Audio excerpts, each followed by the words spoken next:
Donc, je m'appelle Barbara.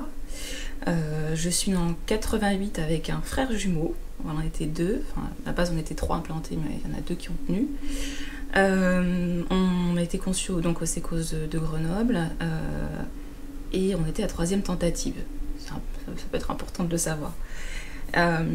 Et donc nous, on a su notre mode de conception à 8 ans parce que voilà, mon père est décédé, mon papa est décédé quand on avait 5 ans, et au cours d'une conversation à son sujet, voilà, ma mère a décidé que c'était le bon moment pour nous révéler voilà,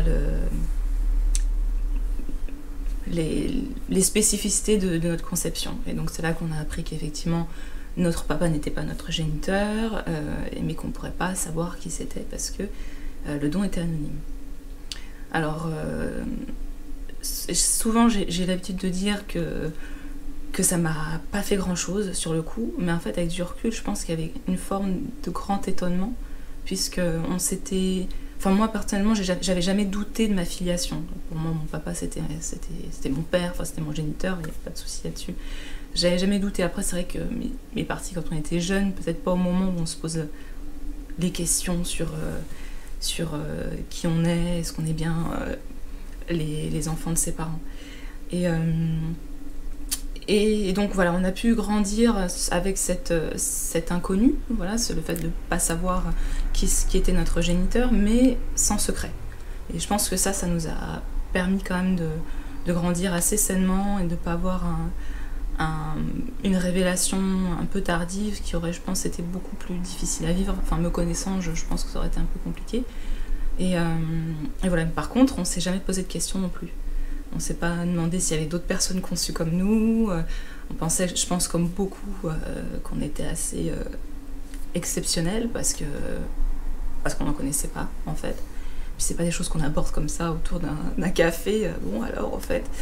Donc voilà, je me suis pas posé de questions avant mes 30 ans, parce que je sais pas, à ce moment-là, il y a des tas de choses qui se passaient dans ma tête. J'avais envie d'en savoir plus sur les origines de ma mère depuis un moment, puisqu'elle est antillaise, et j'avais envie de savoir d'où on venait plus spécifiquement, et surtout nos métissages. C'est des régions très très métissées. Et j'ai fait la même chose du côté de mon papa aussi. Donc, et à ce moment-là, je me suis dit, moi, ce serait bien de faire un test ADN, on serait fixé, quoi. Et ça me permettrait d'en savoir un peu plus sur ce que j'ai pu hériter au niveau ethnique de mon géniteur. Et en fait, j'en parle à mon frère et à ma mère. Un jour, on est tous réunis, c'est assez exceptionnel, mais c'est arrivé. Et donc là, mon frère me dit, bon, moi, il me dit comme ça, ça m'intéresse pas, je veux pas savoir qui est notre donneur, mais si ça t'intéresse, tu peux le faire. Et en fait, j'ai pas compris ce qu'il voulait dire par là, parce que moi, le test ADN, c'était juste les origines ethniques. J'avais pas compris qu'il y avait des correspondances ADN avec d'autres personnes qui partageaient donc de l'ADN commun avec moi, par exemple, et donc qu'à travers ça, je pourrais éventuellement trouver qui c'était. Sur le coup, bon, ça c'est rentré, c'est pas tout à fait sorti, mais je suis pas allée plus loin dans la réflexion. Et après, bon, c'est revenu vers moi assez rapidement, donc j'ai commencé à me renseigner, à savoir voilà, comment ça pouvait se passer. Et là, je suis tombée sur le site de l'association PM Anonyme avec tous ces témoignages de donneurs, d'enfants nés comme moi. Alors déjà, on est rassurés, on se dit qu'on n'est pas seul, et qu'en fait, il y en a beaucoup plus que ce qu'on s'imagine. Et on se rend compte aussi que malgré le test ADN, les chances de pouvoir vraiment connaître la personne enfin notre géniteur sont assez faibles finalement. Bon, en toute connaissance de cause, je me dis, bon, je le fais. Donc je remonte mon test ADN en février, je le reçois début mars, je fais mon affaire, j'envoie tout ça en me disant, bon, voilà, je suis sûre d'avoir mes origines ethniques, et puis le reste, vraiment, il y a tellement peu de chances que ça arrive que, bon, voilà. Donc le 16 avril 2019, je reçois les résultats du test ADN que j'ai fait, et là, bon, il y a les origines ethniques, donc effectivement, il y a des petites surprises, c'est assez intéressant. Et je regarde ensuite fébrilement ce qui se passe du côté des correspondances ADN. Et là, grosse surprise, l'inattendu, je match avec mon cousin Germain avec 12% d'ADN, quoi. C'est énorme, énorme. Et en fait, je ne m'attendais pas du tout à ça, parce que pour moi, c'était de ce côté-là, c'était une bouteille à la mer. Et donc, c'est un choc. C'est vraiment un choc. Et un choc qui va me poursuivre pendant plusieurs semaines. Le temps de commencer à faire mes recherches. Alors déjà, dans un premier temps, je transfère mes données ADN à un autre site pour trouver d'autres correspondances. Et là, pareil, je trouve une autre correspondance avec une cousine éloignée qui, elle, vit en France. Parce que mon cousin, autant il vit aux États-Unis, donc c'est un peu plus compliqué au niveau des recherches. Mais à partir d'elle, c'est beaucoup plus simple. Donc je commence par elle. Je remonte un petit peu dans le temps, dans les générations, et au fur et à mesure des recherches, environ 10 jours après, je trouve le lien entre ce cousin germain et cette cousine éloignée. Et donc il y a 3 hommes potentiels qui peuvent être mon donneur, et là, j'avoue, j'étais dans mon lit à ce moment-là, on verse sa petite larme, parce que c'est très ému pendant 10 jours, c'est bouillant d'excitation, on est fébrile, on est encore en train de digérer tout ça. Et là, on sait qu'on a trouvé la bonne famille, quoi. Il me faudra à peu près 5 jours de plus pour trouver le bon, celui qui est donc mon donneur, à travers les recherches sur les réseaux sociaux, etc. Et donc là, je suis quasiment sûre que c'est lui. Donc je prends le temps de digérer, et surtout j'ai envie d'en parler avec mon frère. Je sais qu'il n'est pas intéressé, mais je me dis, bon, la suite j'aimerais bien l'écrire avec lui, donc je vais voir si lui, ça l'intéresse. Donc là, effectivement, je décide d'en parler avec mon frère, parce que j'ai envie d'écrire cette histoire-là avec lui, la suite en tout cas. Mais lui me confirme que de son côté, voilà, ça l'intéresse pas, pour le moment, ou en tout cas ça l'intéresse pas. Et donc j'en prends mon parti, et je décide... déjà de prendre mon temps, de digérer tout ça, et ensuite d'écrire une lettre à mon donneur. Donc je prends le temps d'écrire ma lettre, de bien choisir mes mots, et je lui envoie ma lettre mi-juillet. Donc il la reçoit le 12 juillet, je crois, à peu près, et j'ai une réponse par mail dès le lendemain.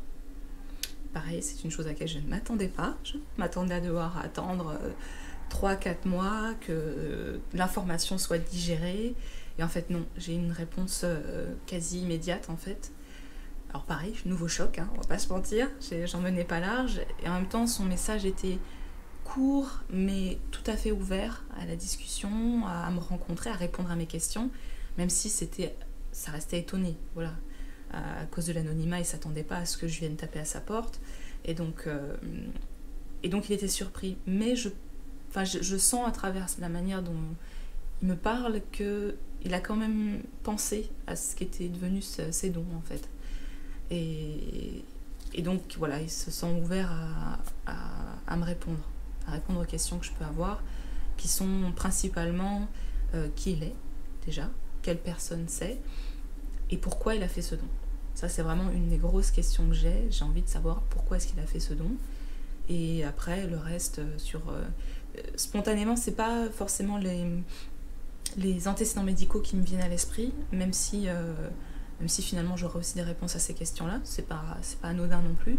Mais vraiment, ce qui me tenait le plus à cœur, c'est vraiment de savoir pourquoi est-ce qu'il avait fait ce don et qui il était. Et on commence une longue correspondance par mail, où on se dévoile, on apprend à se connaître, et assez rapidement on décide de déterminer d'une date pour se voir. Lui, il habite toujours dans la région autour des Alpes, autour de Grenoble, et donc il sait qu'il va monter à Paris au mois d'octobre, donc on décide de se voir à ce moment-là.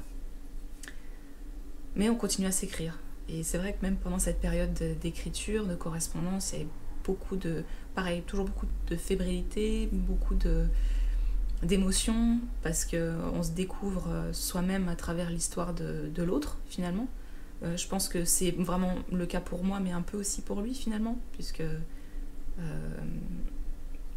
son histoire se poursuit aussi à travers la mienne, quelque part. Et donc voilà, c'est très intense aussi à ce moment-là. On décide de se voir donc le 13 octobre dernier, 2019. C'est le jour de son anniversaire. C'est inattendu, il est à Paris pour ça d'ailleurs. Et on décide de se voir. J'en menais pas forcément très large à ce moment-là non plus. Mais voilà, j'essaie de vivre les choses à la minute. Donc on a rendez-vous à 11 h à la place de l'Opéra. Voilà, H moins 1 minute. Voilà, puis finalement on y est. Donc il arrive un peu avant moi. Et en fait, moi j'arrive par l'arrière de l'Opéra. Et donc je regarde le parvis, je vois personne. Et lui m'a déjà vu en fait. Donc je tourne ma tête un peu plus 90 degrés. Et là je le vois. Il me voit.